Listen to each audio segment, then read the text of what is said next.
தக்காளி செடியில் இலைப்பேனுக்கான தீர்வை பற்றி தான் இன்றைக்கி பார்க்க போகிறோம். விவசாய நண்பர்களுக்கு வணக்கம். இப்போ நம்ம இருக்கிற ஃபீல்டு வந்து பார்த்திங்கன்னா ஒரு தக்காளி ஃபீல்டுங்க. தக்காளியில் வந்து பார்த்திங்கன்னா முக்கியமான நோய்ங்கிறது வந்து பார்த்திங்கன்னா உங்களுக்கு இலைப்பேன். இந்த இலைப்பேன் வரதுனால என்ன ஆகுன்னு பார்த்திங்கன்னா உங்களுக்கு செடியோடைய வளர்ச்சி கம்மியாக இருக்குங்க.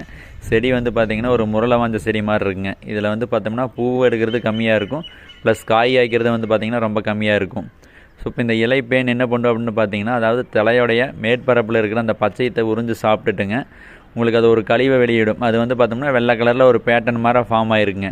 அது விவசாயிகள் வந்து என்ன சொல்லுவாங்க அப்படின்னு பார்த்தீங்கன்னா, சில பேர் இலைப்பேன்னு கரெக்டாக சொல்லுவாங்க, சில பேர் வந்து பார்த்தோம்னா தக்காளி இலையில் வந்து பாம்பு கோடு இருக்குங்க, இதுக்கு என்ன பண்ணலாம் அப்படிங்கிற மாதிரி கேட்பாங்க. ஸோ இப்போ நம்ம இந்த பார்த்தோம்னா அதுக்கான தீர்வை பற்றி தான் பார்க்க போகிறோங்க.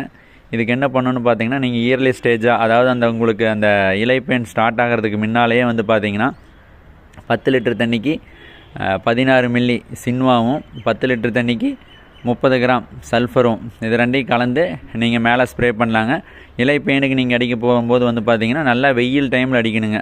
வெயில் டைமில் அடிச்சிங்க அப்படின்னா உங்களுக்கு நல்லா கண்ட்ரோல் கிடைக்குங்க. இதுக்காக கூட வேணால் வந்து க்ரோத் ப்ரொமோட்டர் வேணால் சேர்த்திக்கலாங்க. பட் அது செப்பரேட் பக்கெட்டில் கலந்துக்கிட்டு டேங்கில் ஊற்றும் போது ஒன்றா ஊற்றிக்கலாங்க.